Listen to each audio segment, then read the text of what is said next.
Mutants can be insanely powerful, especially when they're evil. Over the years in Marvel's panels, we've seen the X-Men and other heroes alike go up against some immensely strong mutant supervillain foes, and they've always managed to baffle us with how exceptional they are in terms of their power. Today, we're taking a look at some of those characters and counting down the top 10 strongest mutant supervillains. We'll be looking at mutants who are organically powerful, not ones that have been endowed with powers or have been possessed by certain cosmic entities. So with that in mind, let's get to our list. Starting us off in at number 10, Cassandra Nova. Cassandra Nova is a psionic parasitic life form that was born without a body on the astral plane. She's technically a race called a Mumundrai. Having become telepathically entangled with Charles Xavier, she copied his DNA and inherited some of his powers, adding to the already impressive skill set that this life form boasted. Okay, so context time. Nova copied Xavier's DNA to make herself a body, and then shared his mother's womb with him. Once she had fully formed hands and eyes in the womb, she tried to strangle Xavier to death with his own umbilical cord.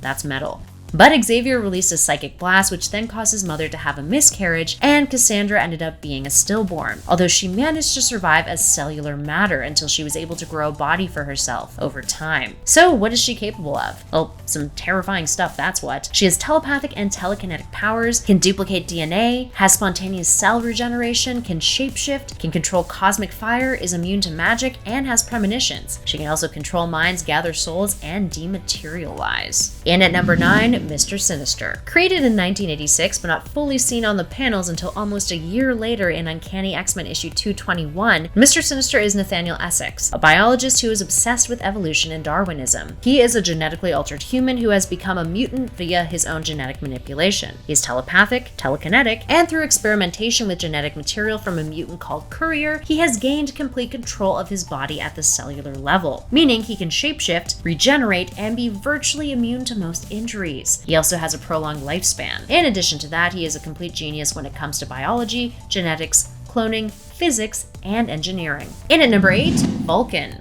Vulcan is a Summers boy. The brother of Cyclops and Havoc, Vulcan, aka Gabriel Summers, first appeared in X-Men Deadly Genesis issue 1 and had a much more tragic alien upbringing compared to his siblings. His infant body was aged to adolescence through a Shi'ar incubation accelerator. So yeah, definitely not a normal childhood. An Omega-level mutant, Vulcan is capable of vast energy absorption, manipulation, transformation, and projection. He can fly. He can project force fields and manipulate said projections. He can regenerate to an extent and provide life support. And he can replicate others' superpowers to an extent. Plus, he's psionically resistant. Not too shabby. And at number 7, Monarch. Not to be confused with the Monarch of DC fame, this Monarch is James Braddock Jr., brother to Captain Britain, Brian Braddock, and Betsy Braddock. An Omega-level mutant, Braddock has quantum reality manipulation powers. Now this means he sees the world as invisible string constructs, and he can pull on those strings to transform reality. He is also experienced in sorcery and has a superhuman stamina. Now unlike his siblings, he shifted into a life of crime early on, and eventually had to be put into a coma by his sister, while she was Psylocke, in order to stop his reign of terror with his reality warping powers. In at number 6, we have Exodus. Exodus, aka Benet du Paris, first hit Marvel's panels in 1993's X-Factor issue 92, capable of telepathy, telekinesis, teleportation, superhuman physical attributes, and has a regenerative healing factor. Oh, and obviously he's immortal. This Omega-level mutant has kicked some major X-Men butt in the past. His telepathic abilities surpass those of Charles Xavier, Emma Frost, X-Men, and Jean Grey. He's also a psionic vampire and can steal psionic energy from those around him if he's weakened. Plus, he can handle a whole lot, taking not only the X-Men, but also the Avengers on at the same time. Moving on to our number 5 spot, we have Magneto.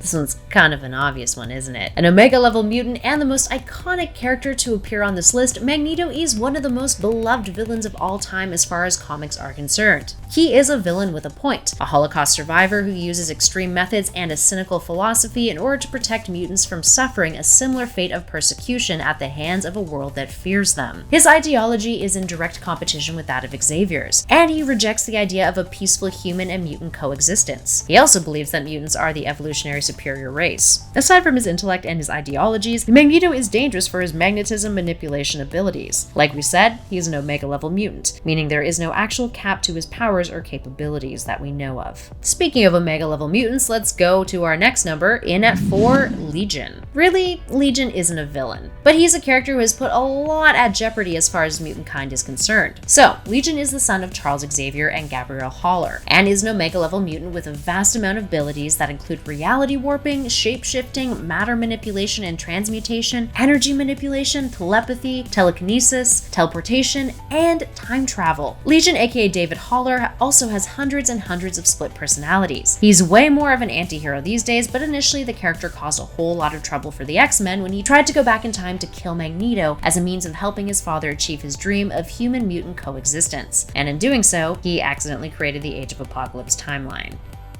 Yeah. In at number 3, Onslaught. Onslaught is a psionic amalgamation of two exceptionally powerful mutants. We're talking Charles Xavier and Magneto.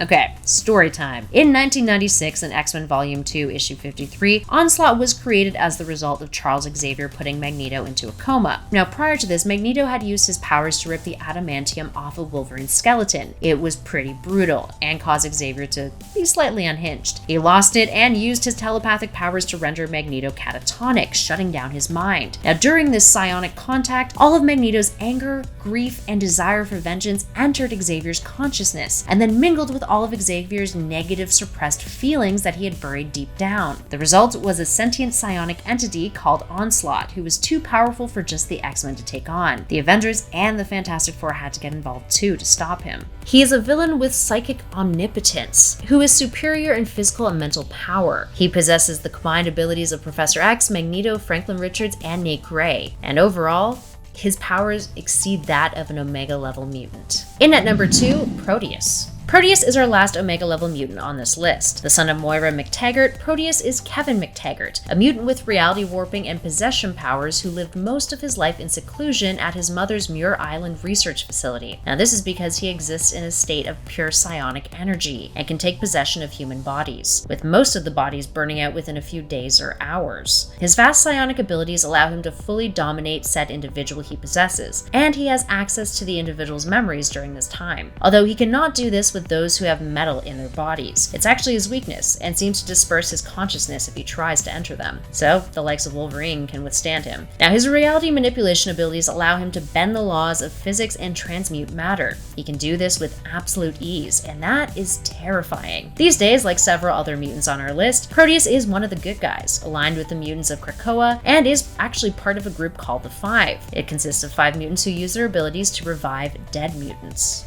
And last but not least, in our number 1 spot, Apocalypse. Apocalypse can pretty much do anything. The character who first fully appeared in X-Factor issue 6 back in 1986 believes in the survival of the fittest. If you are weak, you are destroyed. Apocalypse is all about trying to forward evolution, and he believes he's right in his actions too. That's a deadly mentality. And what about his powers? Well, they all stem from his self-molecular control. This means that he has molecular, matter, energy, and universal manipulation abilities. He's omnipotent, he's omnipresent, and he is immortal, invulnerable, has superhuman strength, stamina, speed, durability, agility, reflexes, resilience, dexterity, intelligence, and senses. He's got a genius level intellect, he can fly, he is a shapeshifter, he can astral project, he's telekinetic, telepathic, a technopath, precognitive, can augment the powers of other mutants, can transfer consciousness to another being, has the ability to absorb, manipulate, or steal the powers of other mutants and cosmic beings, and he has the ability to make other mutants' powers stronger. So all in all, there's a reason why he's the most feared villain of the X-Men's. Although these days, post House of X, he's on the good guy's side now, and goes by a symbol for a name that no one can pronounce. Alright, there we have it, friends. What other strong mutant supervillains can you think of? Give us a shout in those comments below and let us know your thoughts and feels. If you guys dug this video, spread that love, hit that thumbs up button, and be sure to subscribe to Top 10 Nerd for more videos just like this. We'd love it if you hung around with us a bit more. In the meantime, thanks for watching, friends. I'll catch you all in the next video.